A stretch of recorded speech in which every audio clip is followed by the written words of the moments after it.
అంతర్జాతీయ క్రికెట్లో సరికొత్త అధ్యాయాన్ని లిఖిస్తూ భారత సంతతికి చెందిన వినాయక్ శుక్లా అద్భుత రికార్డును నమోదు చేశాడు. హాంకాంగ్ ఇంటర్నేషనల్ సూపర్ సక్సెస్ టోర్నమెంట్లో భాగంగా ఇంగ్లాండ్తో జరిగిన మ్యాచ్లో ఈ విధ్వంసం చోటు చేసుకుంది. ఓమన్ జట్టు తరఫున ప్రాతినిధ్యం వహిస్తున్న వినాయక్ కేవలం 10 బంతుల్లోనే 51 పరుగులు చేసి ప్రపంచాన్ని ఆశ్చర్యపరిచాడు. ఈ ఇన్నింగ్స్లో ఆయన స్ట్రైక్ రేట్ ఏకంగా 510గా ఉండటం విశేషం. వినాయక్ శుక్లా ఆడిన ఈ సుడిగాలి ఇన్నింగ్స్లో 7 భారీ సిక్సర్లు, 2 ఫోర్లు ఉన్నాయి. ప్రతి బంతిని మైదానం వెలుపలికి పంపిస్తూ ఇంగ్లాండ్ బౌలర్లను బెంబేలెత్తించాడు.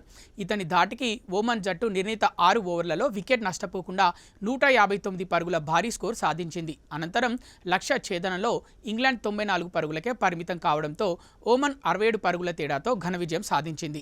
ఈ టోర్నీకి అంతర్జాతీయ హోదా ఉండటంతో వినాయక్ రికార్డు ప్రపంచవ్యాప్తంగా గుర్తింపు పొందింది. వినాయక్ శుక్లా ప్రయాణం అత్యంత స్ఫూర్తిదాయకం. 1994లో కాన్పూర్లో జన్మించిన ఇతను భారత స్టార్ స్పిన్నర్ కుల్దీప్ యాదవ్కు చిన్ననాటి స్నేహితుడు. క్రీడా రంగంలో రాణించాలనే పట్టుదలతో 2021లో ఓమన్కు వలస వెళ్లాడు.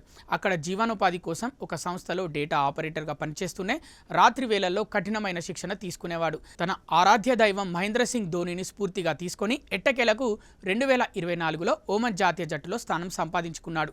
నిరంతర కృషితో వినాయక్ 2024 డిసెంబర్లో T20 అంతర్జాతీయ క్రికెట్లోకి అడుగుపెట్టాడు. ఆ తర్వాత 2025 ఫిబ్రవరిలో వన్డేల్లో కూడా అరంగేట్రం చేసి తన ప్రతిభను నిరూపించుకున్నాడు. ఓమన్లో క్రికెట్ సీజన్ పరిమితంగా ఉన్నప్పటికీ ఉద్యోగం చేస్తూనే క్రీడల పట్ల ఆయన చూపిస్తున్న నిబద్ధత యువ క్రీడాకారులకు ఆదర్శంగా నిలుస్తుంది. నేడు 10 బంతుల్లో హాఫ్ సెంచరీ సాధించిన వీరుడిగా వినాయక్ శుక్లా పేరు మారు మోగుతోంది. సాక్షి టీవీ ప్రసారాలను నిలిపివేయడం చట్టరీత్యా నేరం.